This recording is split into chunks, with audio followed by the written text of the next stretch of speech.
Hello and welcome to Start the Beat with Sikes. My name is Sikes and this is my podcast. Before we get started, I just wanted to take a quick moment to thank everyone who checked out last week's episode. If you're one of the people who listened to that conversation, I hope you enjoyed it, and thanks so much for coming back. But for those of you out there who are new to the show, welcome.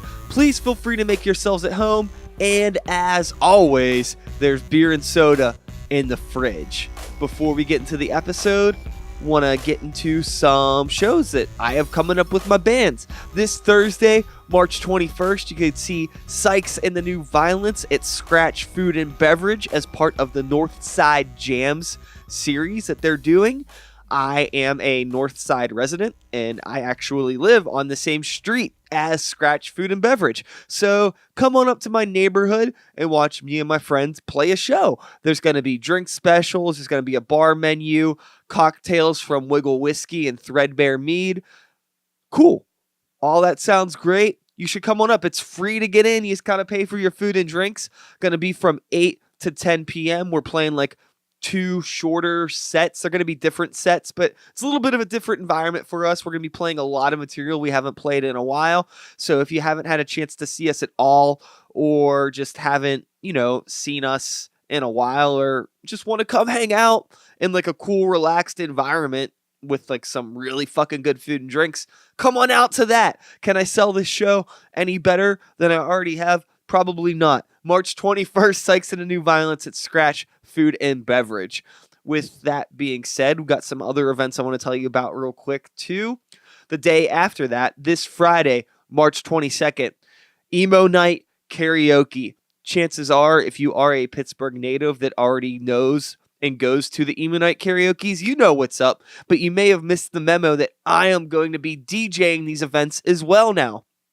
So the events have been moved from their previous home to their new home of the Smiling Moose. The live band karaoke is going to be on the second floor. And on the first floor, your boy is going to be spinning the hits all night. So that is this Friday, March 22nd. Come on out to that. It'd be really cool to see some of you out there dancing, singing along, and just having a good time. Come keep me company. And then March 30th is the next Grey Walker show here in Pittsburgh. That is going to be at Cativo, and that is actually the memorial show for our friend James Johns. For those of you that, don't know James, he was a good friend of ours who has, since passed away, and we're throwing this show just as a way to just remember all the time that we had spent with him. And his band was Doomsday Initiative, if some of you remember Doomsday Initiative. So they're going to be doing a one-off reunion set that night. Grey Walker will be playing. Amok will be playing, who is a good friend of ours. He's been on the show before, so you may know Amok from the show. And Arch Rivals will be playing, which is Nick Prezioso, who, if you are familiar with Grey Walker or Sikes, he's done a lot of video and photo work for us, and MySpace Night, he does all the photo stuff there.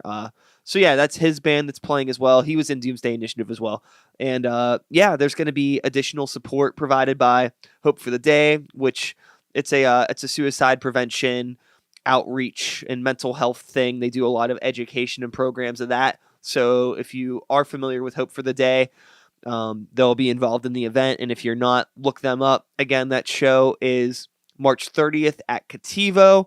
And the only other event that I kind of want to plug right now is the next live Start the Beat event, which is going to be April 12th, as we're doing podcast night at the Tolma 2, which, for those of you that know, being really candid, just like bringing up the stuff, it's like really hard talking about like the thing with JJ. It's just weird. It puts me in like just not the most like comfortable mind state or space just thinking about it and like talking about this event as if I'm just like promoting some other event. But like that event in particular is like he's like somebody that I had known for a long time, and even though like we were never like super duper close, we were definitely really good acquaintances and friends, and we had, a lot of good memories with that dude. And it's just kind of weird, like talking about this show being in memory of him without really even taking the time to process the fact that like he is a person that I knew that is no longer with us. So that kind of threw me off. And I don't want to like re-record this or anything. So I'm just going to kind of go with it. So yeah, I don't know.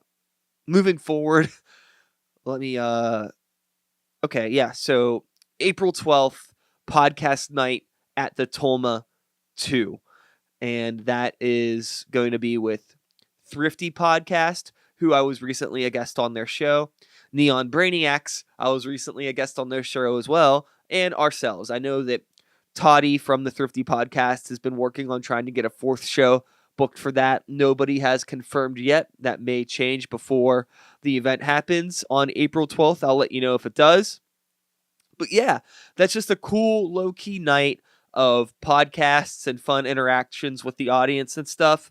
It's a BYOB thing, so you're definitely feel free to make yourselves at home if you come, but respect the space and all that stuff. They're also going to be doing a secondhand sale / clothing swap at the event, which is very on brand for the Thrifty Podcast.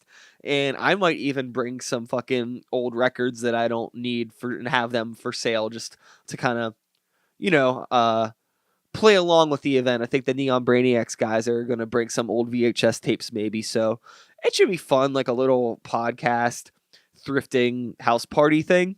Sure, why not? April 12th. If you're not familiar with the address, that's because I haven't told you. If you want to know more about the event, shoot me a message and I will let you know, because it is at Todd's personal home, which is very nice and welcoming, but we're not going to throw it out there all publicly. So if you're interested in podcast night at the Tolma 2 and you're watching this video, you probably know how to get a hold of me in a private conversation. Do so. Send me a message. We'd love to see you there. And yeah, moving along here on my checklist of things that I don't want to forget to say, I want to remind you all to rate and review, like and subscribe the show, whatever platform you're watching this on. Take an extra moment to engage with this in a way that other people can see that will make us look better. I say us as if there's more than one person here. It's just me. It's only me. I'm running the camera. I'm running the audio. I'm talking at you. I'm uploading this. It's a one-person show, but I'll still say us because nobody wants to feel alone. And I'm feeling a little lonely with my lack of social media interaction because I am a millennial and it is 2019 and I need attention. So yes, please like and subscribe, rate and review, blah, blah, blah. It actually helps the show in terms of algorithms and possibly monetizing and all those hot words that people like to talk about nowadays. And let's get into listener questions. So for those of you that don't know, I take weekly questions and topic ideas and things like that. So if you ever have anything that you want to hear me talk about, feel free to drop it on Facebook, Instagram, wherever you get a hold of me. Just post it up and I'll get to it eventually if I feel like I have something productive to say in terms of that. So I have one question this week that I'm going to answer, or at least take the time to answer, and it's not productive at all. So this kind of like completely goes against everything that I just said and suggested, but what is being human if you're not at least somewhat hypocritical? Anyways, my boy Colt asked, how long do you think it would take you to drink a swimming pool's worth of water? Great question. Something I've been wondering for years, much like everybody else. These are the important hot topics, and let's get into it, Colt. All right. So I did some fucking research to kind of like figure out mathematically how this would work. So if you take a standard pool size, which is a 15 by 30 according to Google, that's like a 4-foot deep average house above ground pool, right? That has 13,500 gallons of water in it. Okay. So, and then you take that number, and health authorities commonly recommend eight 8-ounce glasses of water a day, which equals to about 2 liters or a half gallon. Okay, so now we could do some math. So if you technically being healthy, drink a half gallon of water a day, and a year on average has 365 days, you could drink about 182 gallons of water in a year. So then you take that 182 gallons of water that you could drink in a year and you divide it up by the 13,500 gallons that your standard 4-foot high swimming pool holds, and it would take you roughly about 75 years to drink an entire swimming pool's worth of water, according to math. Some people might be able to drink more and do it faster. Some people might not be able to drink as much. I mean, you think about 75 years, you're going to want to get a pretty early start. And I imagine in your younger years, you might not be able to get down as much water as you could once you're fully grown. And then on the reverse of that, as you get older and your body starts to, break down and shift and change a little bit, you might also not be able to drink a full 8-ounce glasses of water a day. And then there's like leap years every 4 years or whatever. And there's all these variables. But on a very basic scale, I would say somewhere roughly around 75 years is the answer you could probably count on in terms of mathematical average. Okay? I hope you find some productive use for that information, Colt. Thanks for the question. And with that being said, let's get into this week's episode. So this week on the show, I got my friends from the band Los Vampiros Amarillos. Let me try to say that faster. Los Vampiros Amarillos. I hope that I pronounced that kind of okay. I'm not a speaker of the language, but we're going to get into that and plenty more in this conversation here. So I'm going to shut up and we're going to get into my conversation that you've all come here to listen to, I imagine. Yes. Okay.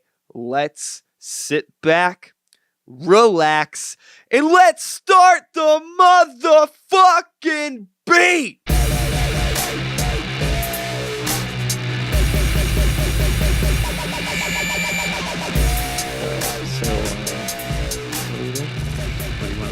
Well, it was nice talking to you guys. Yeah. This is great.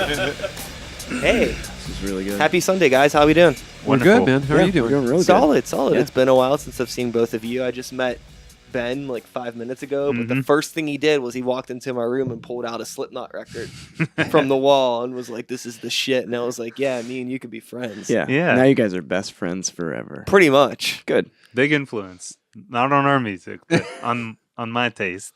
Well, I think that it's really important to have a dynamic background in music. Most people that don't are like boring and terrible people. I've only ever liked these bands. Like, they all have really cool choices, and it's like, That's not there's true. got to be You used to be in 7th there's got to grade. be a Billy Ocean album in there somewhere. That's or the something. best. That's the best. Yeah. Like you just said, yeah, you used to be in 7th grade. Like, it's totally fine. Like, how much of a turd are you gonna be that you're gonna put like a social weight on, a 12-year-old for what their music tastes are? The one that I love is, I always tell people I'm a Van Halen fan, and they'll be like, "Oh, Van Hagar or Van Halen?" Like, I'm like, both, because and like, guys, I'm 41, and guys my age will be like, "Yeah, man, when Hagar joined the band, man, I just cut that shit out. I couldn't deal with it." I'm like, "Oh yeah, you did that at 7? Yeah, okay. I'm sure you really made that choice." Yeah. I was like, "No, the 5150 came out and it was awesome." So That's we just listened like to it. the shit. People just say shit because they think they're supposed to. Yeah. And it's so stupid. Yeah. I was It's actually not worth it. telling these guys earlier today. I forget how it came up, but like, Sammy Hagar started following me on Instagram. What? And it was like, I was like, yeah, right. And it was like, it was him. Because I had posted some pictures of some drinks I'd been making at home with whiskeys. There and you stuff. go. And I literally called a cousin of mine who was like in the hair metal. I was like, Sammy Hagar just followed me on Instagram. Now Kevin hangs out with Sammy Hagar all the time. We're actually weird. going on holiday this weekend. Yeah. Get him on the podcast. That'd be so awesome. Can you imagine?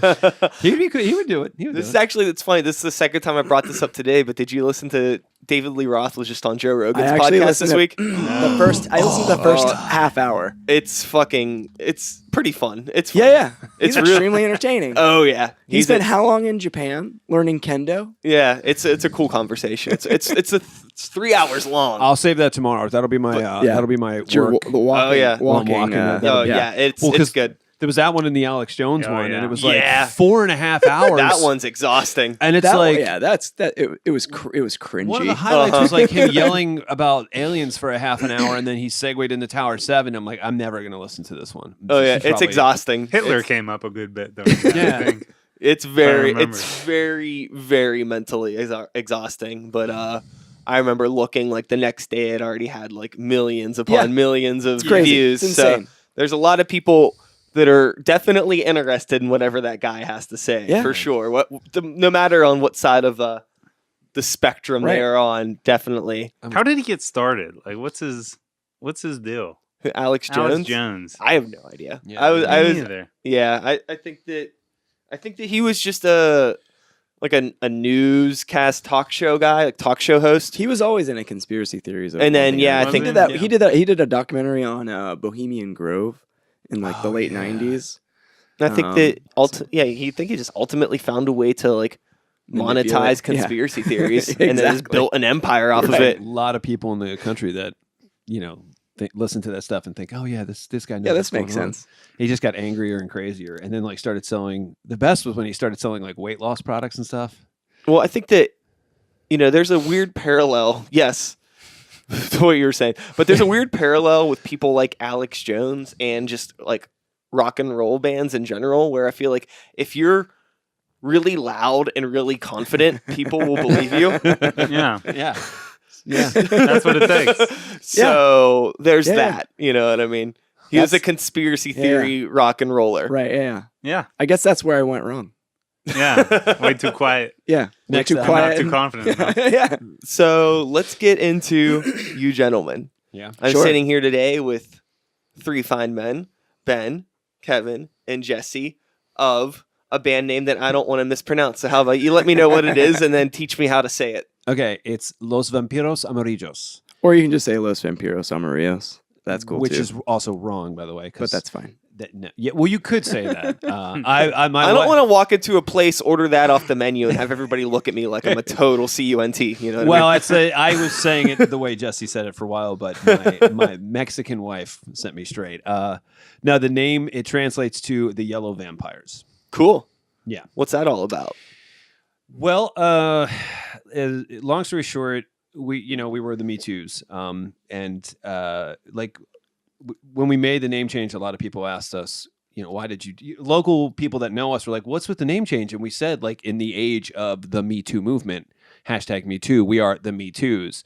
And it was two reactions. People were like, of course, or a lot of our friends were like we never even considered that, which we found surprising. It's just like you've been a band for so long that it was Yeah. probably disconnected. Exactly. Yeah. And they're also like, you're three nice dudes. You're not dicks. It's not like you just started the band and it's like Yeah, Ben and I started in 2008. Yeah. And I didn't join until 2014. So yeah. it wasn't ever a problem. But what happened, we did the show with the Posies last year, which was great. And Ken Stringfellow at the end of the show was thanking us, and I was standing like to the side of the stage, and we made eye contact, and he kind of smiled, and he went, "The most politically correct name band in the world," and we were like, "We should probably change it after the summer." So, 3 dudes. so the name Los Vampiros Amarillos comes from my father-in-law, who was in Mexico. He was like any teenager in the mid '60s. He loved the Beatles, the Stones, the Who, and someone showed up at a party with a record with the Animals, and he was all into that 60s British music scene. But those bands didn't tour Latin America. Like, I think the Beatles might have come to Mexico City once, but it was very popular in Mexico City for each neighborhood to kind of have their band that would play the top 40 hits of the day, Yeah. which, if you can imagine, in the 60s was like the British rock, the R&B hits of like Motown and stuff like that. So each neighborhood kind of had a band that would play all the dances and the parties and stuff. And my father-in-law was a guitar player and a singer in a band called El Vampiro Naranja. I'm saying that wrong, I think, but it's actually the Orange Vampire. Okay. Years went by. My wife had heard the story from him, and she misremembered the name and told me it was El Vampiro Amarillos. And I was like, that's such a badass name. We need to use that at some point. And I think at one point we were going to use it.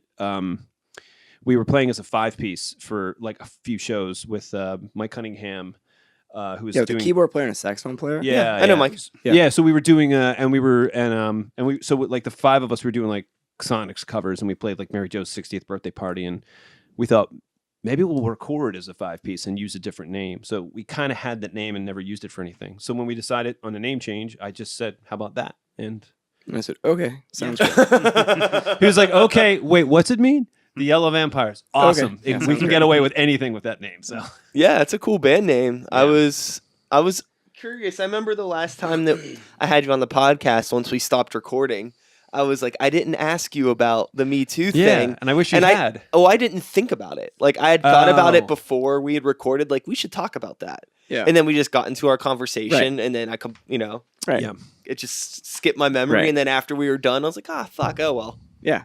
Because I thought it was something like you were almost embarrassed to ask us. No, about it. no. I didn't think so. Yeah, 'cause Yeah, it's like, no, I we just- would just say it's like I don't really like now. I kind of keep a couple notes, but not much. Sure. But if I would have had notes then, I would have remembered, but I just didn't. You didn't have Yeah. notes. There was no notes. no notes. So now you are getting ready to release an album. You Yep. have an album release on April 26th. Mhm. Yep. Correct? Yep. And that's at the Funhouse, Mr. Yeah. Smalls. Absolutely.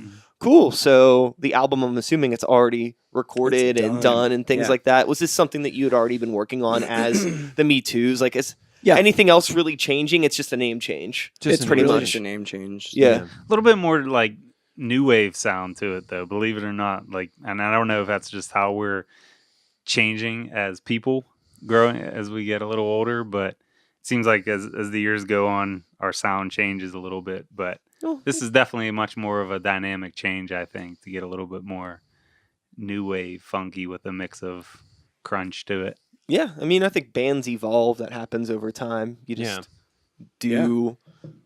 You write some songs, and then you write some new songs, and you can only write so many songs that sound the same. Exactly. I mean, it's hard to get away with it unless you're like AC/DC. Right.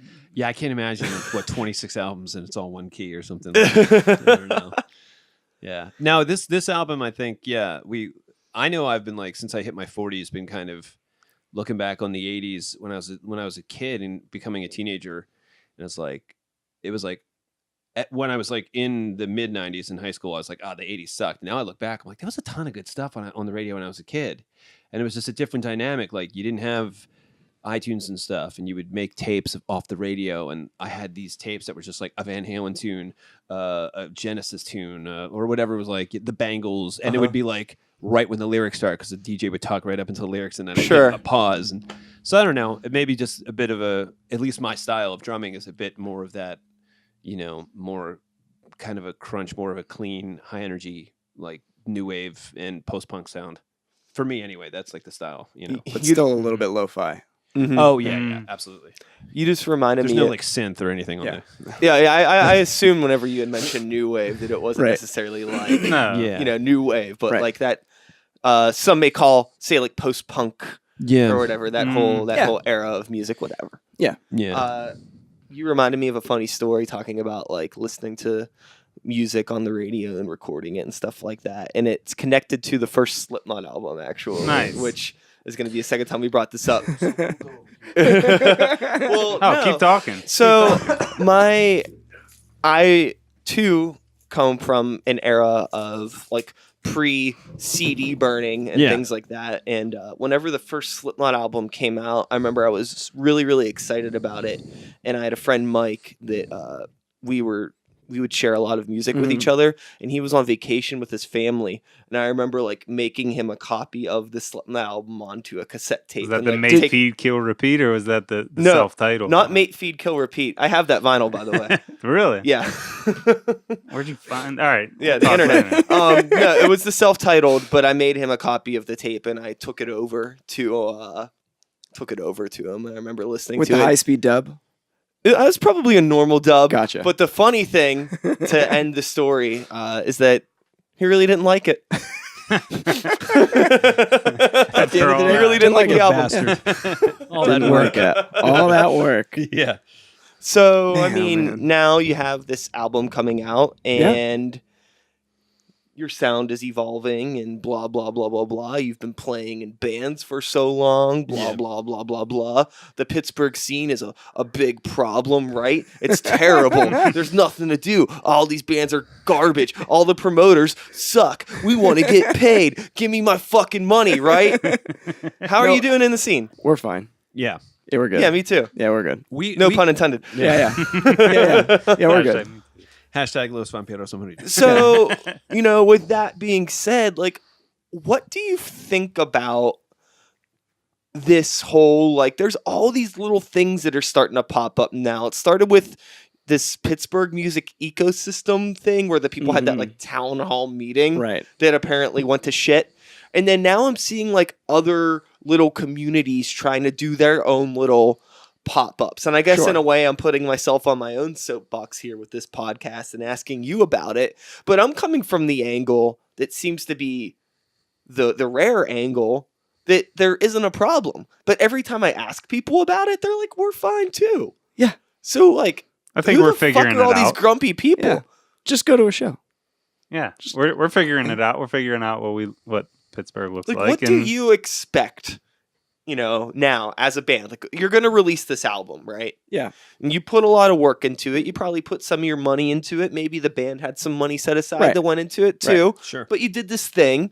You're going to release it. You're going to play a show. Then what are you expecting to happen? I expect a Grammy by 2021.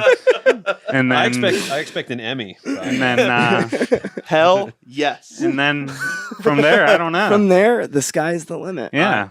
No, just nothing. Just make another one. Make another one sometime in the future. I mean, I just want to play shows, and I just want there to be people there, and I want people to be there that dig our music. I see the Mets, or what is that? The punk band from Canada. Sorry, that just like jumped out at me. ADD. Anyway, focus. No, I just want to. No, it was random. Sorry, real quick. Facebook was like, "Hey, you might like these T-shirts," and they were like recommended a shirt from that band, and I was like, "I know that band." Back to the conversation. We just want to play shows in front of people, and we want there to be audiences, and it's like the simple things, like the band that opens before you. If you bring a lot of people, please stay through our set. Don't leave with all your friends, which we haven't had that happen to us in a while. It actually, by accident, kind of happened once last summer. And I was like, I remember like in the middle of the gig, I was like, oh, that's what that feels like. Because that used to happen a lot. Not even with this band. I was in bands for years where like, hey, man, do you mind if we go first? Because so-and-so's got to get up tomorrow. It's like, yeah, fine. And they like finish their set and then they go to the bar in Howlers and like you're playing the 6 people. And I'm like behind the drum kit and I look behind me and they're like high-fiving their friends and leaving during your set. And so just like basic camaraderie and basic respect from bands. And we just want to play shows and and we want to play a good show to a good crowd of people. And, like with the album release, we have 2 bands that are very, very different from us. And for a while, I think we were trying to match ourselves up with like-minded bands. And this time it was like, let's ask the Beagle Brothers to open, who are just straight up country. And I'm a big fan of Reed, who's a slide guitar player. And then Lo-Fi Delphi who are great too. Yeah. Who we've played a bunch of shows with and are awesome. And, they have a lot of different influences, both of those bands, and they'll pull in different crowds. And it's a good way of everyone meeting people and just, go to a show. I was chatting about this earlier today with the Summer Camp, who was the band that was in here before you guys. Oh, cool. And is it, Sam Berman is. Yeah. Oh, yeah. Okay. He drums with them.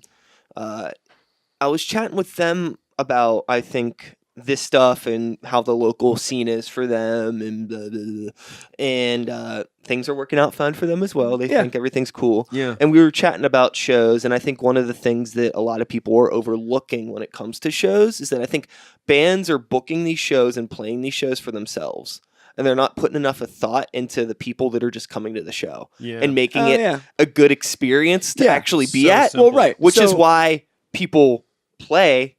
Right. They watch their friends and then they're like, well, this is kind of lame. We're going to get out of here. Right. But if you take the extra steps to make it like a cool thing to be at, nobody's going to want to leave. Yeah, the people who are there are supposed to be having fun. That's kind of the whole point. And it gets fucking overlooked a lot. Sure.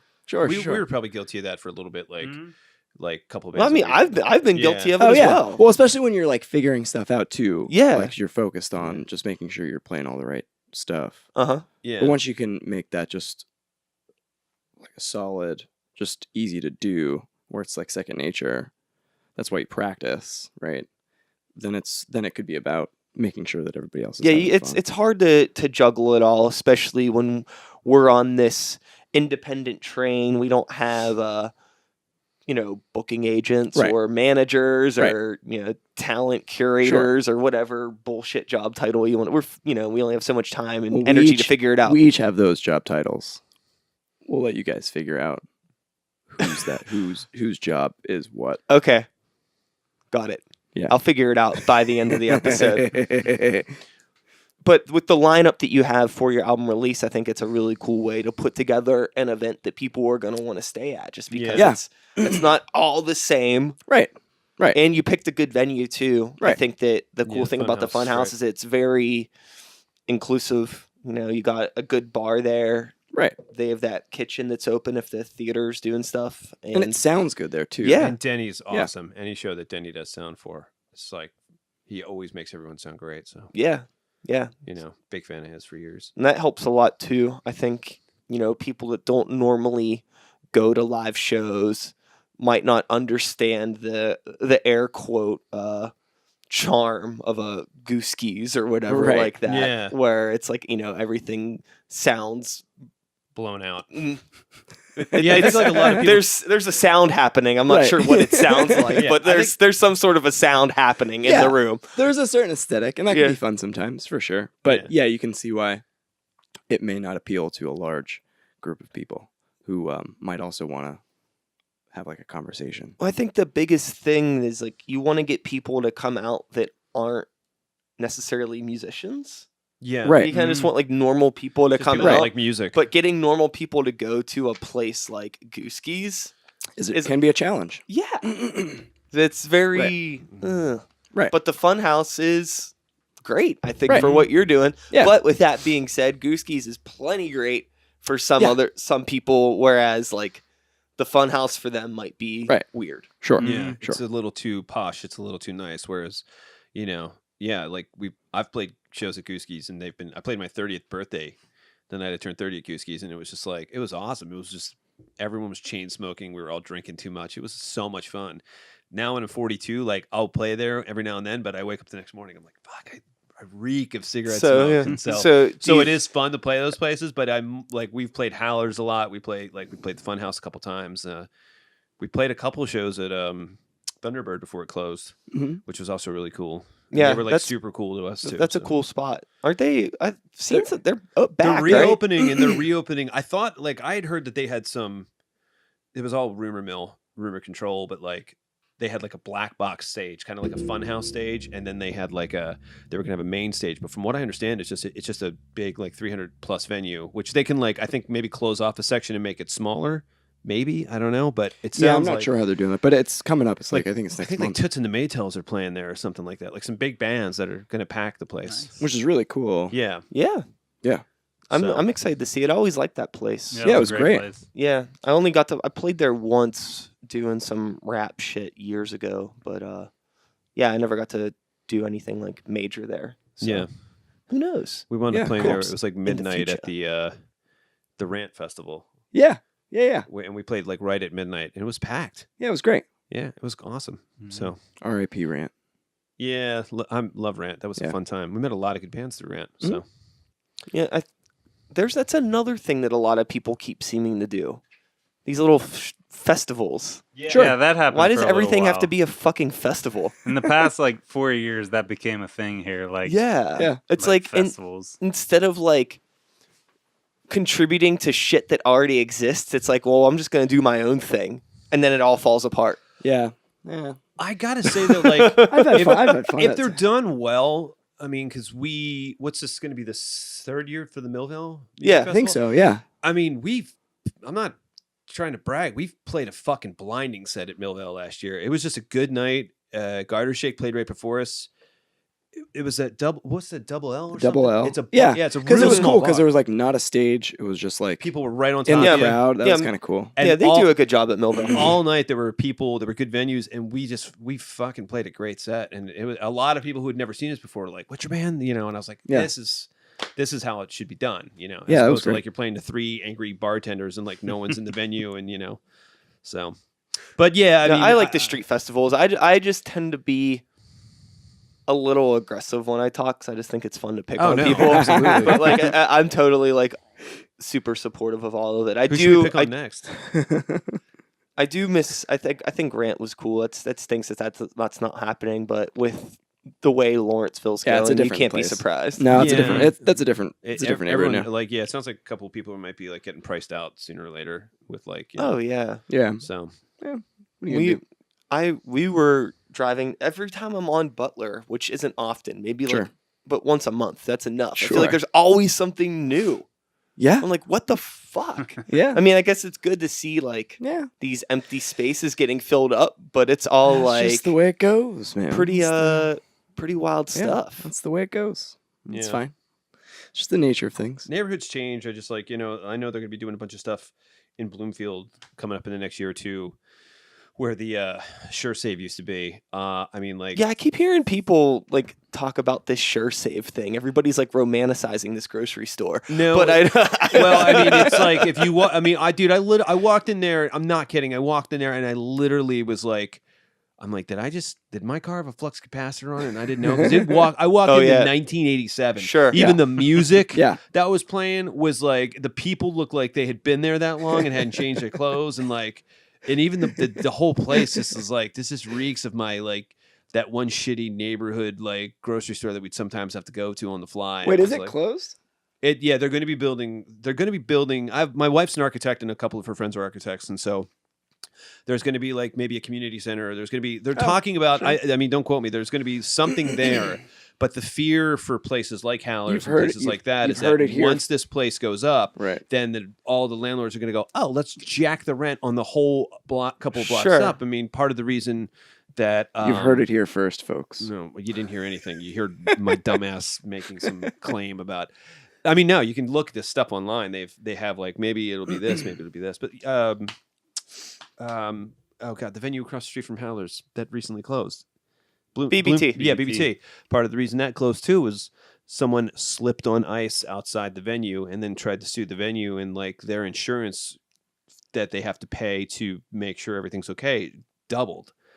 And so the owner's like, it was already like $2,000 a month they had to pay just for like safety insurance or something, some kind of thing for bar owners. And he's like, it's just easier for us to sell. And so that's like a perfect venue goes down the tubes. Oh yeah, that's really disappointing. Yeah. So that's the fear is like everyone's going to start getting like priced out, start something. Yeah. And then they're going to make like, boutique little, like when Shadow Lounge closed and all of a sudden it's like the Livermore. And I'm like, fuck that place. Like, I'm glad it when it closed because it's like Ava and Shadow Lounge were there for years. And I used to, like, when I first started playing music in the city, I'd go on a Wednesday night to the open stage, or like I went to like a first Friday at Ava, and it was my question is, how many restaurants do we need? No, not that many. Not that many. Not that many with like a very specific like. We only do artisanal, and these. I bartended for 13 years, so you go into these places like, this is my artisanal version of a buttery nipple. I'm like, you don't need to do that. It's a shitty drink to begin with. I don't need your $13 version of it. Sure. Just give me a shot of Jameson, please. And this is coming from somebody that I enjoy a nice meal. Don't get me wrong, but like it's awesome, overwhelming. Yeah, Well, anytime you have too much choice, when you're overwhelmed by choice, it gets too much. I think it goes back to what you're saying about the music scene, like trying to figure itself out. Like Pittsburgh's like, oh, restaurants are good. Let's add 20 restaurants. Oh, live music's good. Let's add 20 live music venues. We're figuring out what sticks, throwing some shit against the wall and figuring out what sticks. And then, it's going to form eventually. And then we're going to be like, oh, this is what it's supposed to be. This is good. I just wonder if in 10 years, if we're going to be this booming metropolis or if it's just going to be a bunch of closed restaurants. Save-A-Lot will still be there. I think it's still going to be exactly where it is now. You think it's like be the everyone, same? Yeah. We're going to be at like the whatever anniversary of your podcast, and we're still going to be talking about like all these bands that are still complaining about not getting paid and being whatever. And it's just like, I don't know. I mean, going back to that, the money thing. Let's get your opinions. That's why we play shows on money and stuff like that. So, with this show and other shows in general, how often do you find yourselves being your own promoters for events? All of them. Yeah. Even venues that support us, and like, Opus One is is Opus One the book? They're like technically the booking agent for the Funhouse. I think they'll they'll post stuff on their on their pages and promote us proper and maybe like a radio plug or two. But we we'll carpet bomb social media weeks in advance. With that being said, when it comes to actually making money at a show, you understand the fundamentals of what goes into actually putting a show together and the costs and things like that. Sure. Do you wonder sometimes if the people that are complaining about not making money have ever booked a show for themselves? No. I don't know. I mean, I feel like some of them have been very successful at it and might have gotten screwed, and then some of them they've just gotten tired of maybe just breaking even. Maybe that's part of it.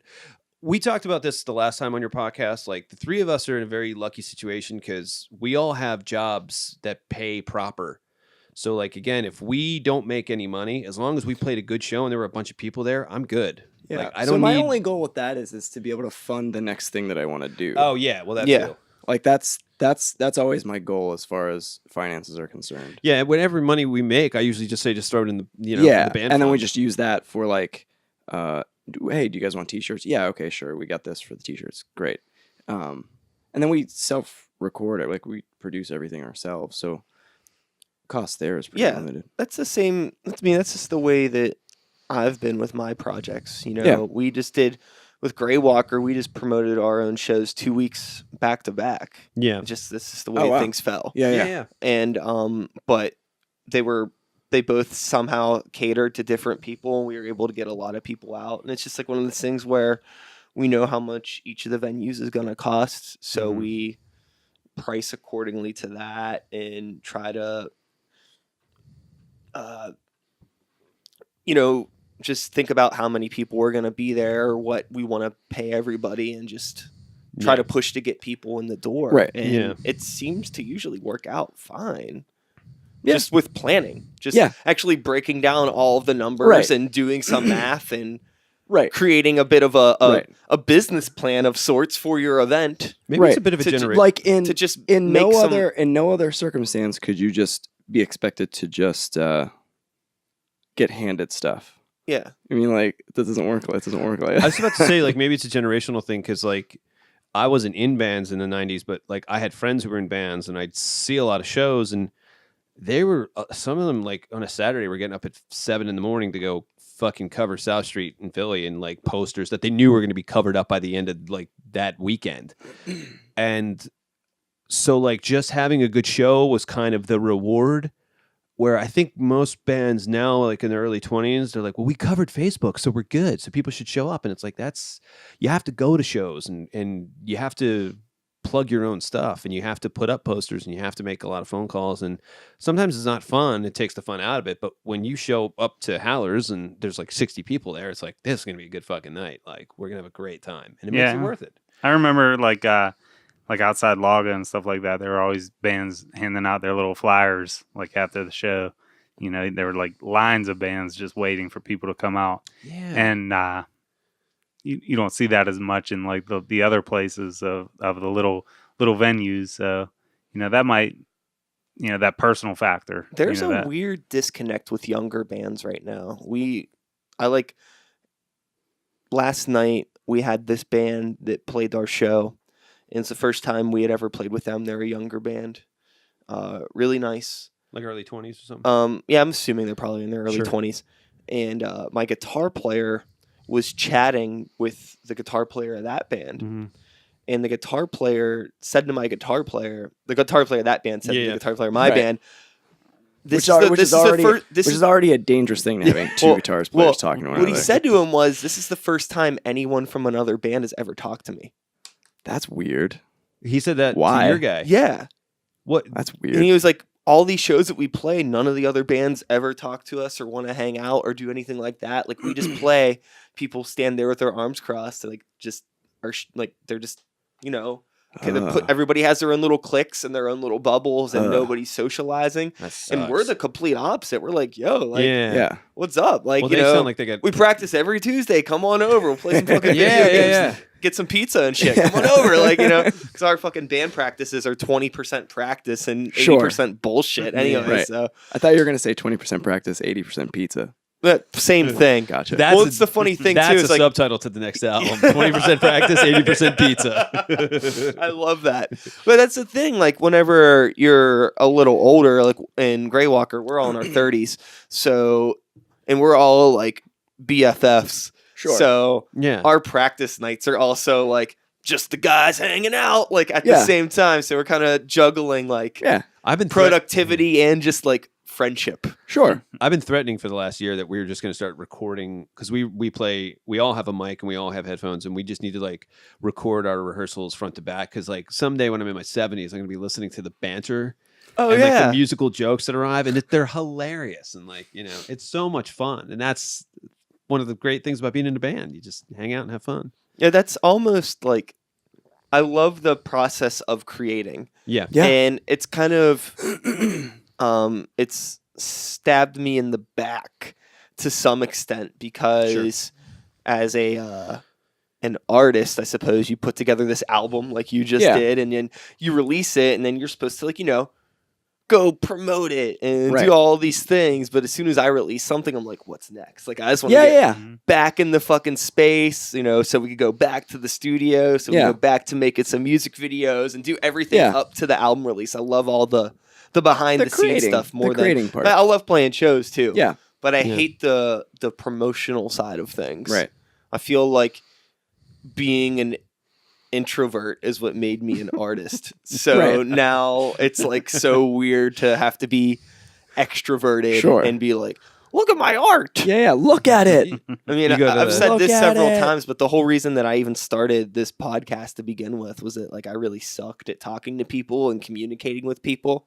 So Yeah. I wanted to get better at that, and then I created a little thing. That's cool. And now here we are. yeah, yeah. I've told people that like I'm a site-specific extrovert. Like I'm a situational extrovert. I'm not always extroverted. Oh yeah, But like if I'm in Howlers and it's like Andrew, the bass player from Lo-Fi walks in and then so-and-so walks in and we just start BSing and hey, you might have like a beer because like I don't drink that much anymore either, but like we have a beer, we're loosening up, we're talking, and so-and-so's playing tomorrow and hey, did you hear what so-and-so was doing? And next thing you know, it's like, and yo, listen, we've got this album coming out. And then I feel comfortable like plugging something. I'm not just going to walk into a venue and be like, come see our band. Because it feels weird. It's like you want it to be Yeah. organic, but you also don't Like- want no one to be there. like I am never stoked to come across that dude.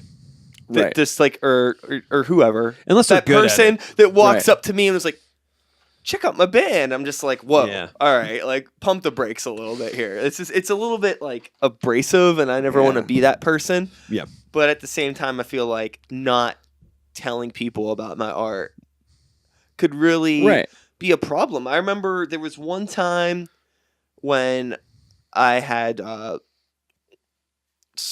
somebody had bought one of my records offline from me. Yeah. And I was going to this coffee shop every morning downtown before work. And the one day I walked in and I had like the record boxed up in my hand. And the guy that was ringing me out was like, is that a record? Like, what record you got there? And I was just like, oh, like, it's my record. I'm shipping it out. And so he was like, oh, like, you do music? He was like, yeah. He's like, you got records? He's like, yeah. He's like, how much? And I was like, oh, you know, like $15. He was like, bring one tomorrow. There That's you go. awesome. So I brought him one tomorrow Yeah. and he bought a record off of me. That's Yeah. cool. So it's like one of those things where it was like, I didn't intend to have it, but who knows how many more records I could have possibly sold if I was a little bit more vocal Sure. around people that don't know me that well about the fact that, hey, I am a working musician. Yeah, yeah. Stuff like like that's like I think in Facebook makes it easy because we like I made the joke earlier about carpet bombing Facebook is what I kind of say. Like we'll put ads on every group page and and like it'll tell you how many people saw it. Yeah. And whether people engage in it. Do you It's believe just those like- numbers? No. So I think that It depends. What do you mean? Like how many no. people? Yeah. So what I think that social media has almost made that too easy so that it's also incredibly easy to ignore. You mean people just like flipping through? Yeah. Do they count that as an engagement if someone flips past it, or I they have have to no click idea on what it? the algorithm looks like, but I think that Why don't you Have do you that? have you ever seen this where you'll have something that says like, I'll get posts that have like a dozen likes, Mhm. Yeah. but it'll say 0 engagements. Yeah. What is that about? I don't know. That's weird. Yeah, I don't know what any of that Does that mean means. that like people, like those people came across it organically? Maybe. Or I'm maybe I anything. posted, I'm a I little posted lost. something on our page 2 weeks ago, and it was like the post before that was like 300 engagements. The post for that was like 350 or 400. This post had 1,978 engagements on it because it was a story about a band that we thought was cool, and I guess a bunch of people shared it. And so I'm like, are they counting all those engagements from what other people? Because like 6 people shared it, Sure. and I'm like, is that where that almost 2,000 people came from, or did 2,000 people see? Because like we don't have 109,000 likes, so I know Yeah. it's not like it didn't show up on It's- 1,900 profiles. It's weird. I feel that there's a part of my brain that makes me think I should give more of a shit about all that stuff. But then there's the other part of my brain that tends to, like, anytime if I post something that's genuinely interesting and new, people pay attention to it. Yeah. Like if I say I'm talking about like, oh, I'm going to be putting out a music video next week. Yeah. Nobody's going to pay attention to it. But here's the music video. People are like, oh, cool. Like you actually Yeah. put out the thing. Now I'm going to engage with Right. it. I feel like the people that like those things and share those things too are friends of ours, so they'll tell 5 or 6 people who they see over the next day or two. Oh yeah, did you see that they changed their name and they got a new album coming out? And that's what I'm thinking about. Like these 12 people liked it. In my mind, that's like 36 people who know about it by the next day. And Sure. then hopefully word of mouth spreads. And they got these other bands playing the show. Oh, all right, this will be a good night. Let's go check it out. As long as like another band who's way cooler than us isn't putting out an album that same night. Which But the hard part is happens. our goal is just to have a good show. You know, that's like the end of that. The end of Yeah. the story is to have a good show. You know, it's not like we're trying to, you know, turn this into our life and turn it into anything. So the fact that, But in a way, this it is your life still, but Yeah. like not Yeah. like subjectively. you know, that's I'm not right. gonna, you know, Yeah, it's a very, not very- pay the bills because of Yeah. it. But you know, that's like the goal is to have a nice crowd of people, or like a nice night. You know, and Totally. just to make a nice night out of it. And you know, the goal is to figure out how to get a nice night. You know, and how do you do that? And it's just, you know, that's been the challenge really. I is think just getting people. you to do Alex that. Jones it. You just be really loud and Really really loud and confident. confident. Yeah. People don't know Yeah. what you're missing, not seeing the Yeah. show. Uh-huh. That's a shitty Alex Jones impression, but yeah. No, it's pretty good. You people need to come to see this show. Yeah. They're from Mexico, but they're white. No, they're from here. They stole a Mexican name. Yeah, I don't know. I was going to go on about like cultural appropriation, but I don't know enough Alex Jones, but I have to. No, that was pretty accurate. That was from pretty what good. I know. Yeah, it was pretty Yeah. good. It's close. But yeah, like basically maybe that'll like- work. You know, being No, I think- confident and being loud. You know, and Yeah. that's because that's all I really want. You know, is a good night. I always just tell people just come see us. Like I could sit here and like fucking kiss our own ass all night long, but I guarantee you we're going to be well rehearsed enough that we will blow you off the stage. Like, and not like in a, I mean, like you know, what's your band sound like? We're fast, we're loud, we're catchy, and that's like the general. You know, when we were on Randy's show, he was like super tight, super fast. Wow, I wasn't expecting that. And it was like cool. Then fucking come see the show. That's all we ask. Yeah. And by You're the way, gonna- we you're have these gonna other have two fun. bands who we really gonna be love, good. and you should support them too. And that's how a scene starts. I feel like a lot of the stuff that goes on in the city about like the scene sucks. And first of all, it's all on social media, so it's basically noise, and it's like someone walking to their car. Let me put in this shitty opinion and Sure. hit send. And it's like you guys can't talk or think your way out of it. That town hall that you referenced earlier, Dave Wheeler said it best, and I think I said this the last time I was on this podcast. Someone was saying maybe we should have like kind of like a mixer where like artists can get together and discuss what they're doing. And he was like, "It's called going to a fucking show. Yeah. Like it's that easy. Just go to a show. If you like the bands, you'll come back. If you don't, I'd say stick around, be a good trooper, and then Yeah, leave. if you give a shit, yeah, go to shows that you're not playing. I I know it could be hard, yeah. but it can happen. Yeah. I you go to go as to- many as I can. Yeah. Yeah. I always have. Yeah, I have fun going to shows. Just, Yeah, and that's then the other if thing. you I don't can't, understand. if you can't manage to do that, Yeah, then how? Then Yeah, why should someone come to your Then you show? can't Yeah. be disappointed. that you people can't be aren't coming. disappointed that people aren't coming to your show. yeah. Because every now and then someone will be like, "Hey, you're coming to our show," and there have been 1 or 2 times where I'm like this close. Is that all right? Oh yeah, go for it. No, there have been 1 or 2 times where I want to be like, you know, dude, I'm sorry, I've seen this will be the 8th time I've seen your band. You've never come to one of our shows. And I love your band and I have almost all your stuff, but it's starting to get a little tiring. And you have X amount of followers and you're playing, you have an album release party, it's at the Rex. We were lucky just to maybe half sell out Spirit Lounge. Like, so sometimes it's kind of like, you want me to share the love, then you got to come out and support us and support these other bands that we're playing with. And that's like the chip on the shoulder I have. That's like the only negative aspect. Yeah, I mean, it could be. It's. I think I also. I think every. I don't know. What's empathy is what I'm looking for here. I think it's important to be empathetic of other people's situations too, and I think sometimes there isn't always enough empathy. People are just like, this isn't working out for me. Me. Yeah. Me. It's like, all the music scenes I've always loved reading about, like the Athens, Georgia scene in '78 or the Seattle scene in the '80s going to '90s, they all were super supportive. And none of them really expected much except just to have a good scene and a good time, because they were all under the assumption, like, this isn't going to fucking last. Like, we're all eventually going to have to go to our day job, so let's just play as much as we can, and hopefully some of us will get out there. And then it happened. So, like, when you hear...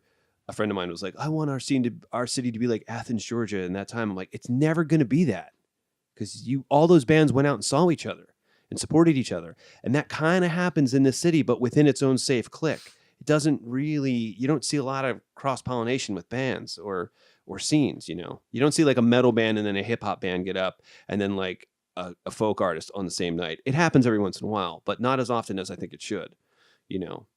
And, you know, we can do that by playing different shows and playing shows with different artists, and we can help that. But a lot of the people that are doing the most complaining, they're not really looking for a way to solve it, and they're not really putting in the elbow grease into the scene, as it were. They just expect that I've put this thing out and I'm friends with so-and-so and so-and-so, and so-and-so mentioned it on the radio, so there should be 100 people there. Like, that's not the way it works. Yeah, there's the scene growing up in my area was Mon Valley, Charleroy VFW was the place, and that was Josh Bakaitis, who I think he's I don't know where he's now. Oh, he's a friend of the show. Me and Josh are tight. He's been on, yeah, he's a great dude. But he created a really cool scene, and he was young, and he was 14 when he started booking shows. Yeah, and really? That's awesome. Yeah, it was, and they were great. So cool. They were a good time, and I don't know what his mentality was of being able to get people to come out. I'd love to talk to him and ask him about that. But just to create, where I'm going with that is just, scenes create themselves. They just happen to happen. And, it seems like a lot of people are complaining, including I found myself complaining just because I wish more people would come out to our shows and whatnot. But, the scenes create themselves, and you got to put the energy into it. And that's basically what we're saying here is that exactly. So. I think we've all been guilty of it. I mean, I was in other bands where we would be like, why isn't anyone coming? We're playing at Oakland bar on like a Friday night to 2 people, but like up the street there's someone playing. But back when you could still play shows. Yeah. But it was like, oh yeah, we didn't fucking tell anybody. We wanted to be cool about it. We didn't go out and see anybody else's band. So it's like, that's why no one's here. Yeah. So you learn from those mistakes, and you hopefully, do what you can to make it a good show. Mm-hmm. I mean, I'm in the same boat. I've gone through that as well. Being all, fuck the world, fuck the scene, but still playing shows and being fucking bitter. Yeah, and it doesn't work. Then, complaining doesn't work. Change my tune, figure it out, try some things, be the change you wish to see in the world type bullshit. Sure. And then there's a reason why they put that on a poster. Yeah, things are a little better. People come out to stuff. Sure. I don't know. Just this is such a random segue, but it occurred to me you never did the intro. Oh, I do it post now. Oh, okay. Oh, yeah. Yeah, that works. I was so used to seeing you do it live. Yeah. So I mean, I could do it if you... No, it's okay. All right. Could you do it? Ben, hold me while he does it. Hey, speaking of scenes real quick, because this is a shameless plug, it just occurred to me that I meant to, had I not showed up late and tried to find parking, I wanted to come in and hand you a copy of this. Okay. It's a local fanzine that's just started. My buddy... Nice. My I love buddy, that shit. Yeah, it's called Second Scene Magazine. You want to show The first interview is actually with Sterling Roswell of Spaceman 3. Oh, nice. And there's a couple. The Benefits is one of the local bands that's featured, and there's a couple of really great articles in here. I'll give you that. We have a couple copies. Cool. Thank you. That was started by Tim Thomas, who's the guitar player of Silverthread, and Tim and his brothers have been in bands in the Pittsburgh area since the 80s. They've played all the places that have, been hailed as great venues and since closed. And he and I had been talking for a while about this like idea of like the second scene that's in the city, like a bunch of really good bands, but they never get the quote unquote like radio love and all that. So we decided like not only that, there's like international artists who we love that we feel like, God, I wonder if we could reach out to these people. And through social media and stuff, we've been able. He got Sterling from Spaceman 3. I did an interview with Rick Buckler, the drummer of the Jam, and that article will be in the next issue, which comes out in April. But like right there is a perfect example of a guy who's like, fuck it, I'm gonna start a zine. We used to do zines all the time. And he's like, I got Sterling Roswell from Spaceman 3. Who do you think you can get? I'm like, I don't know, I'll try. So like, yeah, I was like, I'm a huge Rick Buckler fan. The Jam was one of my favorite bands when I first started playing drums. So yeah. So you reached out to him? A friend of his, Ian Snowball, who's a mate, and he got me Rick's number. Hi, Ian. He and I are friends on Facebook, and he was cool. He's in this documentary about the Jam, and I just sent him a Facebook message and said, "You worked with Rick on his last book. Do you think he'd be interested?" So I literally called Rick at home and just like had this hour-long conversation about the Jam and playing in that band and post stuff and the whole thing about him and Paul Weller haven't seen each other since like 1983. And so that interview has really nothing to do with Pittsburgh, but in the next issue, we're going to focus on one or two local bands. And I know at some point we'll be in that, cool. magazine. And we're trying to like put a spotlight and a focus on things that we feel might not be getting as much attention and are just as talented as, all the bands that do get a lot of attention. So I feel like a lot of the people that I've been talking to over the past 6 months all have this thing in common, that they're all really cool, which is tight. They're all doing a lot of different productive things, and they all have like this really cool business savvy, but not like sleazy business. But, sure. Yeah. Business community sort of head on their shoulders, and everybody seems to be working towards making this scene pretty cool in their own little ways, which is exciting to see. Yeah. And I think that people doing stuff is exciting. I think that for the most part, there's a lot of really cool, positive, productive stuff going on. And anybody that wants to be negative about whatever, they could keep being negative. But I think that there's going to be some really cool stuff coming around the mountain here. Yeah. As long as I don't think it's going to just happen like overnight. No. But I don't even know how everybody just keeps moving forward. I think we'll start seeing it more and more and more. Of course.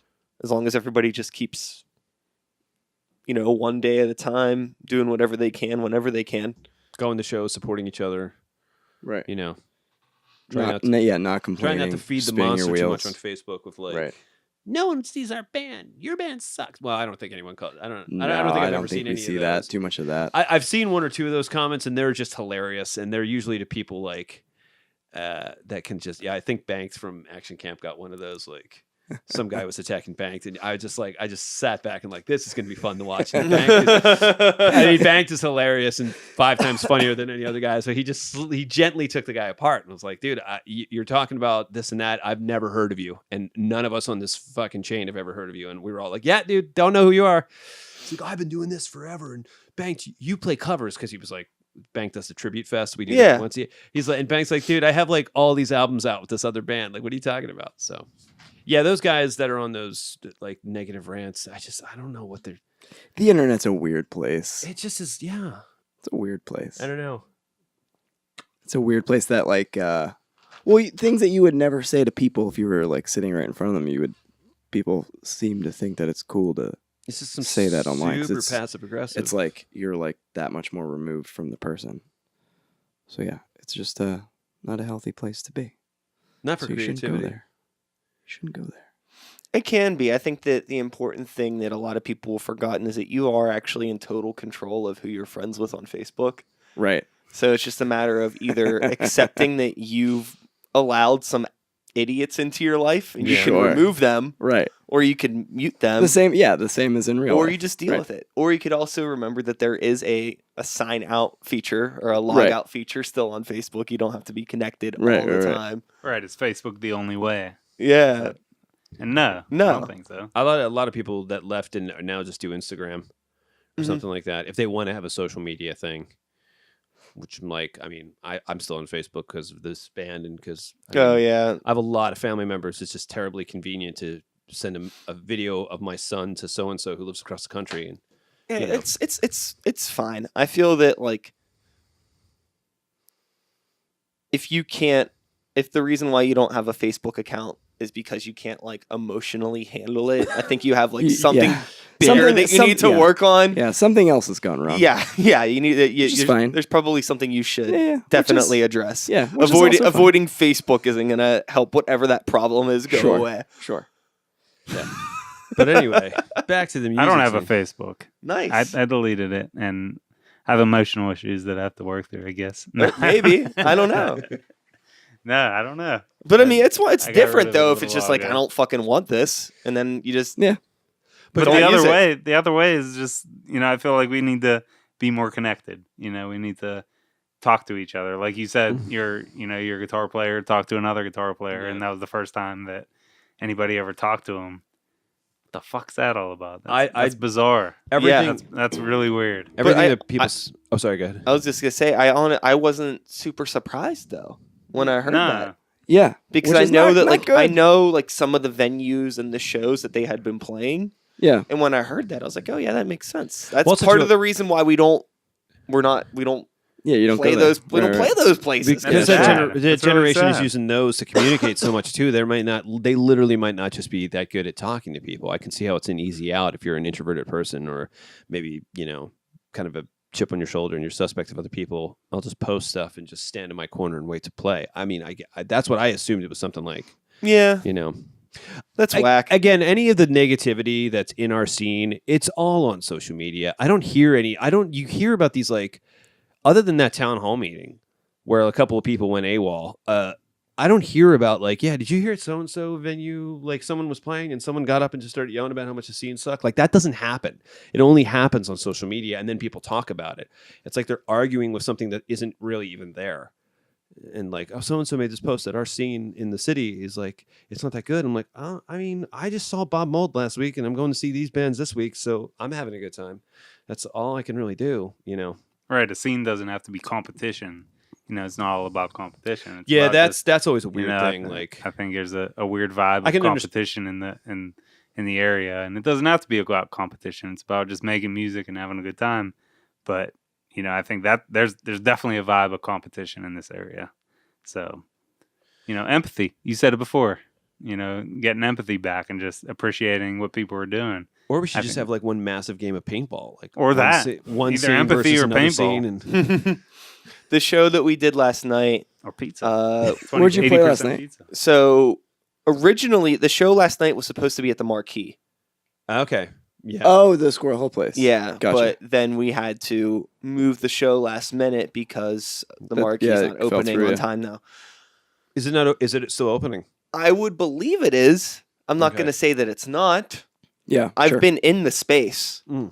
I've seen like the build out. I'm that's assuming they're cool. still going to be. Oh, it's fucking awesome. Yeah, that's awesome. Okay. Cool. I'm assuming they're going to open. It's probably just something with I some literally live- paperwork or yeah. some Yeah, some shit. sure. Who knows? I But I'm live sure right down the it, street from there. I'd love to see it. it open. will open. I would imagine. But so the only space that we could get last minute was the Northside Elks Oh, okay. because Sure. our drummer's a member at the Okay. Elks. Perfect. So we did it there. But the concept of the show was we actually had a video game tournament with Street Fighter with the bands before the show to determine who Awesome. headlined the show. That's Perfect. so cool. Perfect. That is so cool. And we had a bunch of we had that set up on a projector, and then we had a bunch of TV set up with great. consoles so people That's could play perfect. games all night Nice. while bands were playing. That's amazing. Hey guys, new idea for our scene. Yeah, yeah. So That's incredibly creative. I love that. Well, That's thank you. wonderful. And that Yeah, was yeah. just like a really just like simple but fun way to just like how can we make this more than just bands playing in a room? Yeah. Yeah, yeah. You know what I mean? Like, oh, let's Yeah, you definitely did it. have That's this definitely more goofy than little that. thing. Our buddy Jeff, who sings in the band Bethlehem, he was he like basically did like the commentary for like the fight while the people were playing. And it was funny too because like none of us, or like a couple of the dudes in the bands actually like knew what they were doing, but for the most part nobody really did. So it was just like him like, I don't know why people aren't using their special moves. It's just like, we don't know what we're doing. There's a Street Fighter ringer in there. Yeah. Because this game came out in 1994. Earlier than that, man. Like late 80s. Technically we were doing Marvel versus Capcom 2 Oh, on okay. Sega Dreamcast. All Which right. was So like we're talking like 97 or 96 98, then. Yeah, maybe. yeah, I okay. don't know Yeah, the exact date, Yeah. but yeah, that was a really fun time. Everybody that came out seemed to really enjoy themselves, and How it was could a you not cool have way to fun just doing be that? like, Sounds amazing. you can do more than just put bands on a stage. But even that's fine too, as long as you have like a good diverse lineup and Yeah. everybody that's playing is gonna tell their friends about it and be Yeah. positive, not just like, oh well, we're playing the show. It's fucking whatever. That's so funny. That's so awesome. I love that idea. That's really good. Should Thanks. set up I like like that a a lot. like pool like ping pong table at the next gig. Oh yeah, ping pong would be tight. Billiards. All kinds Billiards of would be stuff. long. That would be that would be that would Monopoly. Be, that would be arduous. Oh my god. Risk. I think everybody should play Risk. Jenga. A giant sized Jenga. No, don't wake daddy. Yeah. Oh, Fucking Pearl Jam did that at as a 2003 tour. They had a ping pong tournament like before the encore. really? Ben and I are Pearl Jam like deadheads, Oh, basically. Like we're those nerds that have all the bootlegs. But yeah, like 2003 tour. Like I think for just to spice it up, it was like McCready versus Matt Cameron at the end of like the one show, and they were like playing ping pong, and the audience was really getting into it. And Oh, that rules. yeah, and I forget who won, but then and then like That's they awesome. like the roadies came out and grabbed it and wheeled it away, and then they went into like the encore. That's Yeah. awesome. So yeah, that would be. I could see that like showing up to a venue and being like, "Who's going on first?" It's like, well, there's a pinball machine right over there. Whoever gets the highest score gets to go first. So yeah, Like karaoke between sets or something. I don't know. that would Just something crazy Yeah. that drunk people will do. rock paper scissors. That'd be like the easiest. You could do that at any Fish venue. did like a chess game, They did, yeah. like an audience chess match. It That went on sounds- for, like, that 10 sounds like something they would do. It is. Oh, Because without shame, I say I saw them in '95 Did you? Oh, nice. at the Spectrum in Philly, and that was the third year that chess game had been going on between them and the audience. I have the They've New Year's Eve CD that they did been- '96. the audience chess We're match. such geeks. So anyway, back to Diver Down by Van Halen being the best album ever. But your Going back Slipknot to Van days Halen. and oh, Slipknot. Jesse's New Kids Purity? Phase and- Yeah. Right. The song Purity. There's a really awesome Yeah. picture of Ben back in the day with like I had like hair spiky hair and a Slipknot and a shirt. big Slipknot, and he showed it to us, and we're like, "Who is it?" Babyface Ben. I'm like, "Who Mhm. is this kid?" You know. I've Dude, System of a Down, Slipknot. That was a Oh. good Corn. yeah. Hell Corn. Dude, the- Korn's going on follow 12,000 the leader. chains. Follow the leader. Turned 20 years old this year. Yeah. I don't know if you guys appreciate that, but I appreciate Yeah. it. I was You I was appreciate it? I think you appreciate Yeah. that. 20. I was into Neil Young. Issues. Yeah. We got the issues doll hair. I was into like Neil Young and REM in high school, so it was a different. Not me. I was into the Fugees, and then I became friends with metalheads. It might. Fugees and hip hop, and then My dad was a metalhead. My parents were like 17 when they had me. Yeah. Yeah. So yeah. when I was like 4 years They had a old, great I record was like collection, right? I was like rooting through my like dad's like tapes, and it was all like Megadeth and Anthrax. He Sure. had a couple Cannibal Corpse tapes and shit like that. And my mom was all Poison, White Snake, and shit like Nice. that. Yeah. But since they were really young, I spent a lot of time at my grandmother's house, and my uncle was like one of those dudes that never moved out of the house. Sure. And he was also a collector, but he was all Rolling Stones, Animals, Beatles, like, you Yeah. know, more like Yeah, yeah. garage rock and shit Right, like right. that. And then my grandma was all like Billie Holiday, Aretha Franklin, Yeah. all that shit. Wow. So, So you had it coming from all different directions. and also Cool. like being a child of the 90s, it was just like music was all over the place anyways, like on MTV. It really was was. Yeah. everything from like, I mean, that you had REM, and then there was like Smashing Pumpkins, Right. and like Jewel. And then, Jewel, like, and Right. like it's just like, and then all that other stuff, Rusted and then Root was in that. Yeah. In Then- where are you the from? 90s. I'm from Pittsburgh. I Yeah. grew up in Wilkinsburg. Nice. And then that was the other thing too, like going to like school in the city. There was just kids from Yeah. all over the fucking Yeah. place, so it was always like this weird hodgepodge of music, but metal was always the thing that pulled me in the most. I was telling a friend of mine the other day about like how when my brother and I shared a bedroom. Well, I was 7, and my sister came along, and like he had like Van Halen and Huey Lewis in the news, and like whatever posters were up in the '84 this was.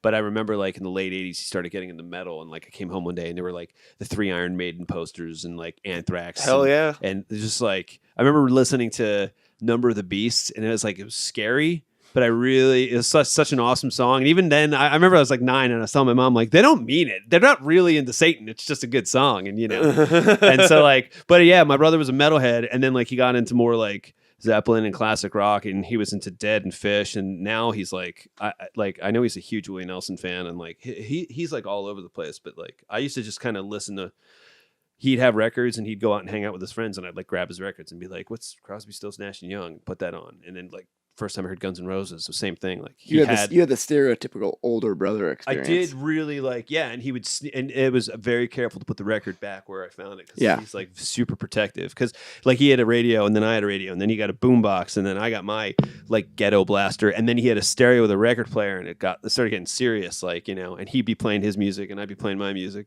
And yeah, it was always fun to like have an influence. Cause my parents, they were like, my dad was a Jim Croce fan, I think, and my mom was like into John Denver, and so I wasn't really getting my fix from my folks though. Yeah. So I didn't have like hair metal and metal head like parents. They were like, well, it was so funny because I think that there was a time frame, like, because like since I grew up with all of this stuff, by the time I was like, 10 years old, I was like, I'm tired of listening to Iron Maiden.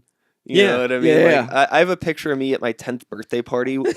My mom has her arm around me, and I'm wearing a white zombie t-shirt. Oh, it's so sick. I started laughing even before you said it, because I'm like, this is going to be an amazing picture. But I remember, like, then, like, like Green Day Dookie came out and all that stuff, and just being like, this is the shit. Yeah. And then, like, I was, like, 14 or 15, and I'd gotten into making beats, and my uncle gave me all these records that were just laying around from when I was a kid. It was all like Iron Maiden records. That's what I liked. I remember putting on Iron Maiden somewhere in time and being like, oh yeah. Like, I fucking loved Iron Maiden. That like sparked the metal thing again. Sure. How did you make beats back then? Like, what was your style? So my first job I ever got was at Taco Bell, and I saved up my first 3 paychecks to buy this. I remember you said the Sad Girls Aquatics episode. I remember you telling them that. That was it, and that's that has like an audio in, and you can like sample into it and like that's sequence cool. beats and stuff like that. But there's also like pre-made drum things on it too. But before I had that, there was a basically like a Fruity Loops type program that Codemasters made for the Sony PlayStation. MTV Music Generator. Yeah. But it's essentially just Fruity Loops, but on a Sony PlayStation. So that was like where everything got started. Yeah. And then I was like, well, how do you do this like for real? Yeah. And then like, going to the mall all the time. And there was the Guitar Center behind Monroeville Mall. And they had that there. I remember going in and playing with it. And I understood how like the step sequencing worked just from using the PlayStation. I was like, that's how you do it. But then I got that, and it's like, okay, well, fuck, how do I record this stuff? Right. Got to get a computer. Yeah. And that was the interesting thing about like learning how to make electronic music in the time that I did, because it was before like Ableton and all this stuff was readily available. So in order for me to actually like structure songs, I had to like simultaneously learn how to record music. Yeah. And when was this? In a DAW. About? By the time I got the computer, I was probably 18. So yeah, I was like just graduating high school by the time I had the computer. I had like all this stuff for like a couple years, like that and like a keyboard and stuff, but I wasn't able to record it. I ended up trading a camcorder for a computer tower. There you go. Electronic music, like putting that all together is always super interesting, but it doesn't make any, like I can't wrap my head around it. It's seems hard. Seems very hard to like not get lost in it. Well, I mean, at first it was just like, I mean, I would make the beats and like you have each thing in that would be you have 8 sounds that you can use, and you can make like you have 16 measures for like your little loop. Yeah. So, okay. And then it's like, okay, well, there's one part of a thing. Right. So the next part, okay, well, I go to the next patch and I just pick all the same sounds and I make the next part. That's cool. And then you can actually, within those, you can like assemble, you can like sequence your patches together to have it be in a song mode. Or what I was doing was I would just like make the patch and then I would record it like to the computer. Yeah. And then I'd have to record the next one and then line them up. Oh. You know what I mean? Like just line them up like on the BPM grid. Right. And then, you know, down the line you're trying to figure out things like, oh man, like that kick drum needs to be louder, this or that. Sure. And then it gets to a point where instead of just pushing play, it's like I'm soloing each instrument, recording it, and then lining up each instrument inside of the program, so I can actually mix everything. Editing in a DAW is, I mean, that's makes it so much easier. Yeah. Yeah. But that was like me starting out doing that because it seemed like that was the only way I could do it. When was this? This was like what you were talking about? By the time I was recording in a DAW, I was like 18. Okay. So it was like right when I graduated high school, like my senior year of high school. What year? Like that would have been 2003.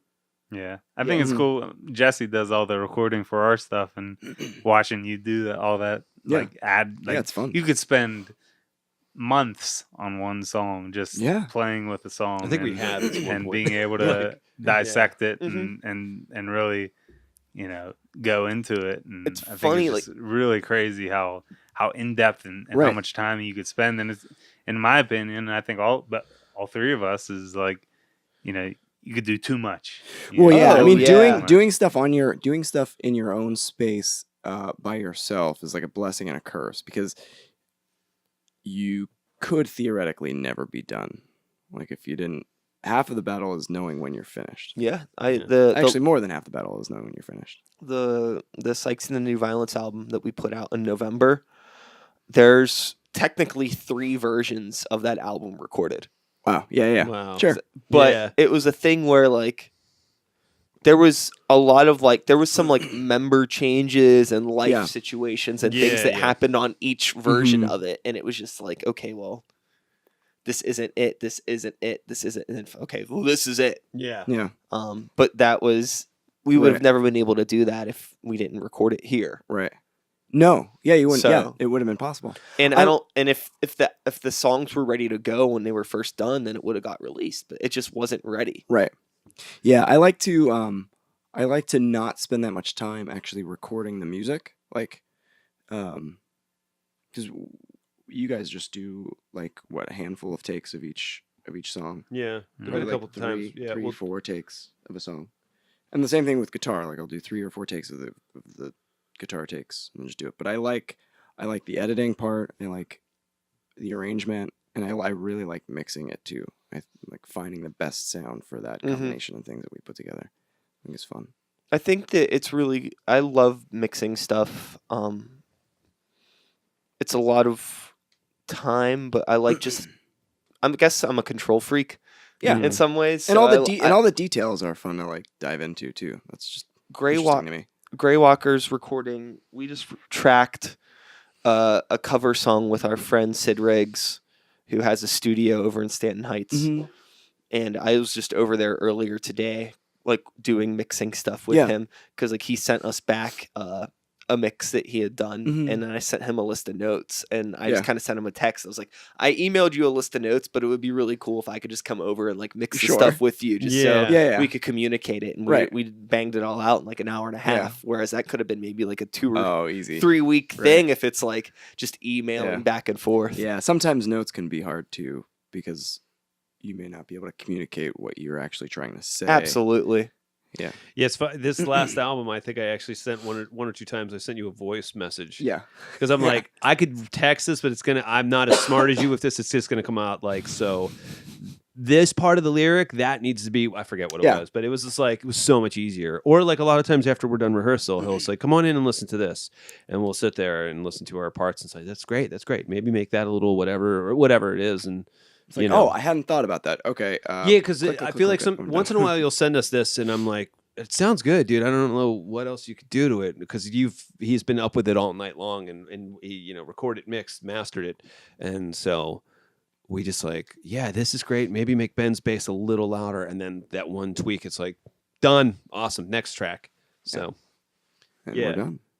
Yeah, we've tried to once or twice. We've like had offers from friends of ours who have like little studios. Yeah, but I've said to them like, you and I are both Jesse and I are both dads, and Ben lives 45 minutes south of us, so it's like it's way easier for us to just all record it all on our own. Yeah. And Ben and I have done work in a studio, and that is fun. Like I really enjoy that, and I'd like to do that again too. And there's something to like being on like a time crunch where you just have to just get it done. We did the last. I'll probably record Sikes albums myself until the end of time. Sure. Yeah. The last Grey Walker album, we did that all ourselves, and that was tight. But I don't think I ever want to do that again. Yeah. Was it a bigger project? It was like a huge project. Yeah. Yeah. And it was just. I mean, it was 11 tracks. Oh wow. It was a fucking 11-track death metal album. Sure. There's just so much going on. Yeah, a lot of stuff. Yeah. And we that's a recorded it different all animal. ourselves. I mixed it. We sent it out to get mastered.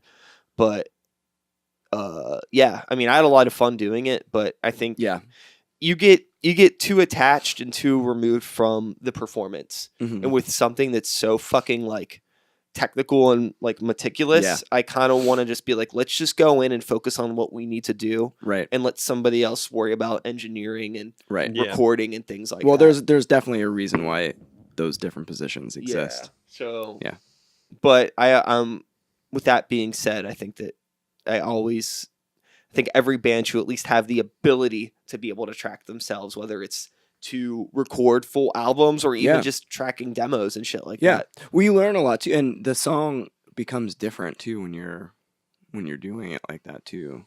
And I think that even if you find yourselves in a studio situation down the road, it's nice to have that experience so you know how to communicate with a mixer and things like that. Yes. Yeah, absolutely. And that's huge. I think when we went into the studio the first time, I didn't know anything.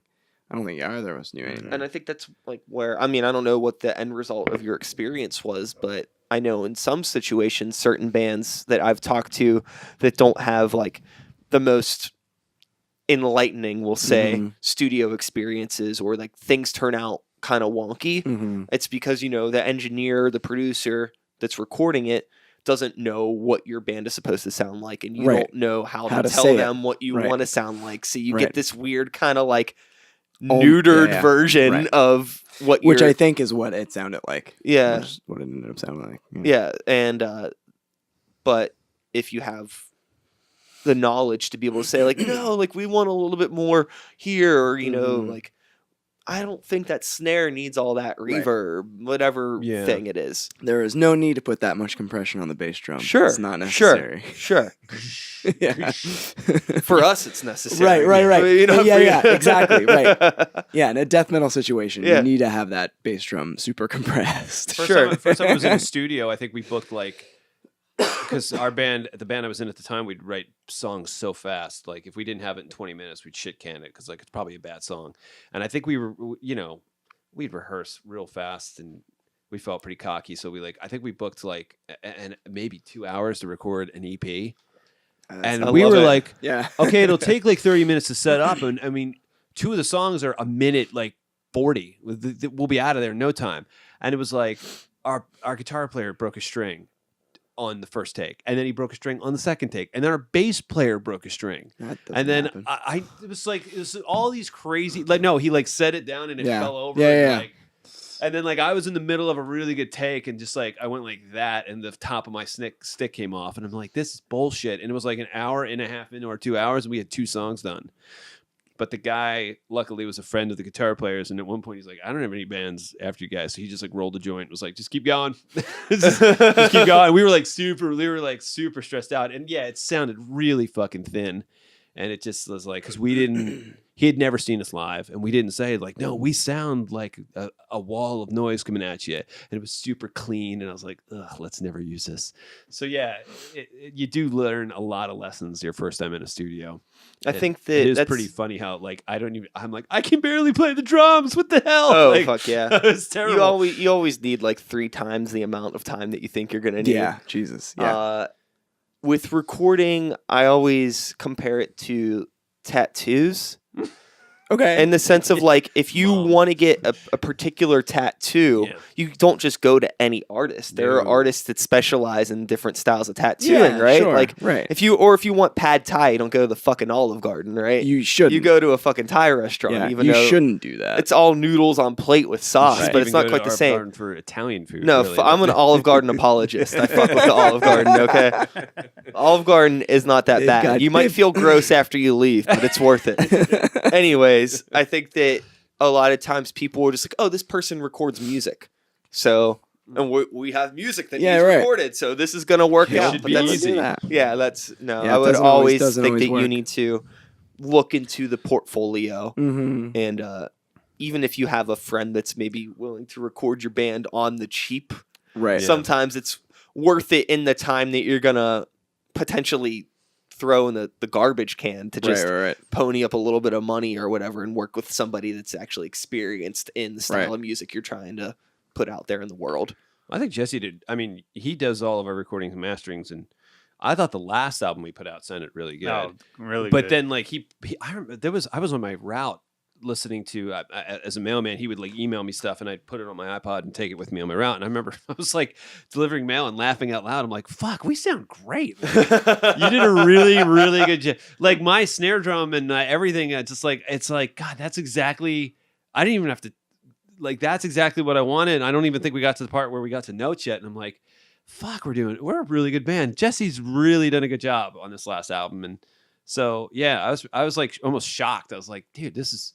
I'm really like I was, you get a little nervous, self-conscious. Yeah, I don't want this new album out. Yeah, come see our show. But I'm like, fuck, dude, come see our show. We're great. This album is awesome. So, and yeah, like when I went out, I went to Bob Mould and a couple of people. We had just put out the last single came out on the 14th of February. The first single. We're putting 2 singles out before the album, and a couple of people were like, dude, fucking great single. And I'm like, oh, right. Yeah, we put out a single. And I was like, yeah, isn't it good? I was even shocked. And I think we're a great band. And I was like, wow, that's a great sounding song. So, yeah.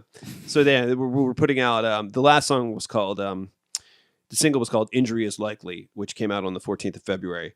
And then the next single, which is called simply Hey Man, that comes out on St. Patrick's Day. Cool. So, well, that will be out by the time this goes up. This will be live on the 18th. So that's the Monday after St. Patty's Day. Okay, cool. Cool. So if you're listening to this and watching this, we hope you liked it. Yeah, so, anyway. give that a listen. Check them out, and you have your album release show, April 26th. April 26th, Funhouse at Mr. Small's with Lo-Fi Delphi and the Beagle Brothers. That's right. And that'll be a fun night. It's a Friday night. It's at the Funhouse. Yeah. It's gonna be fun. It's gonna be a fun night at a fun house with a fun band. April 26th, Friday night. Fun. It's gonna be good. And the other bands are great now. They're just super cool. Like I said, we've played a couple shows with Lo-Fi Delphi, and I've seen the Beagle Brothers a few times, and so it's gonna be a good night. And they're, going back briefly to what we were saying before, all the bands in the city should just start doing that. Start having shows that are just really eclectically packed and a weird mix of stuff. It's everybody that I've talked to recently all says the same thing. Yeah, it's gonna be cool. Really. Let's Good. see how weird we can get this Good. summer. And they're all different kinds of bands too. Let's get weird. The summer. Let's get weird, Pittsburgh. Summer Pittsburgh, let's get weird. weird. The summer I'm not saying that I'm doing this, but maybe I'm doing this. Do it. Whatever this is Do it. subjective, but maybe it has something to do with what we were talking Do about. it. Maybe it doesn't. I'm just saying that I'm not saying that I'm doing it. Whatever you're doing, do it. Yeah. Do it. Mysterious. Something is definitely happening. Are you high right now? No. I've never been high in my life. Let's all take off our shirts and just get weird here on the podcast. Let's all start getting weird, Pittsburgh. Let's all just, Yeah. It's Take just off that shirt. Start be the heat, one. baby. And no, we joked about I forget because we're geeks and we're thinking about like the podcast, Jesse will do all the, or like, because Ben wasn't on the last one, like Ben will do all the talking. I will just slowly disrobe. And then Jesse at some point will just like lay down and take a nap or something. I don't know. We're always trying to like think of like silly things to do. And then we never obviously Instead, we just have like a normal focused conversation. No. Yeah. Sorry. It's much more entertaining. we wish we were much more entertaining. Like how, because it's like weird, like, oh, we're gonna be talking about ourselves. How can we make it interesting? With like, fuck, Ben will do all the talking. I'll just slowly like unbutton every few minutes and eventually just be sitting here with no shirt on and Jesse will just lay down, take a nap. There it is. There's Jesse will whisper things to me. Oh yeah, that was the other one. Jesse's like, you'll ask Ben a question and he'll be like, yeah, I thought that mic compression sounded good too. And Jesse's like, dude, say I love Slipknot. so Corey Taylor is God. You kind of look like Corey Taylor. Yeah? Yeah. Is it bad that I don't know who that is? He's the lead singer. You actually kind of look like Corey Taylor. Corey Taylor. Have you ever seen a picture of Corey Taylor? Oh yeah. They all wear masks though, right? Hysterical. Hold on. He's a I'm talented gonna pull up dude. a picture of Corey Taylor. They all for you wear guys. masks in Slipknot, right? Am I thinking? of the right guy? Yeah, they do. They don't wear masks all the time. I do remember reading a really interesting article the first time they played Madison Square Garden, and they were like, it was a Rolling Stone interview, and they were super fucking nervous. And I think Corey Taylor, like the guy from Rolling Stone, was surprised at how relaxed and nerdy they were because he said like he walked into the lead singer's dressing room, and the music was blasting, and he was doing like getting himself ready, and he was singing along to what is it? I just died in your arms. Doesn't he kind of look like Corey Taylor? Yeah, Just a little bit. A little bit. Let me see. I mean, it's not the best facial picture, but like this, like a similar Yeah, jawline. this dude was like singing like some '80s pop tune, and Like a similar Corey Taylor's a jawline. cool dude. Oh wait, hang on. Oh, we're messing it up. You look like you could be Corey Taylor's brother. Oh, that's an awesome T-shirt he's wearing, by the way, too. You see that? It's like Bruce Lee DJing or something. He's got my vote. Oh my god. Anyways. Oh my god. Do we have anything else to talk about? What do we now that we're comparing you to Corey Taylor, I think maybe we can wrap. This has been tight. We talked about the album coming out, the release show, the band, Pittsburgh, Slipknot. What's your favorite food? Buffalo chicken. Kevin, favorite food? Hawaiian pizza. Burritos. Burritos? Hell yeah, I stuck with that. Yeah. Mine's Thai food. Mostly because I had burrito last night. It was really good. The cool thing about this is if like it's the end of the world and we all get to pick like one thing to eat, we don't have to fight for anything. We're all on our own page. Well, that works out really nice. Can you imagine if we're all like Hawaiian pizza from Rialto's and be like, fuck. The knives, the knives come out and we're all like, Well, the good thing about pizza is at least it's easily shareable. yeah. And dude, Rialto's pizza, it tastes great the next day on my route. I'll be eating that right before I go on my route. I thought you meant like on the way up.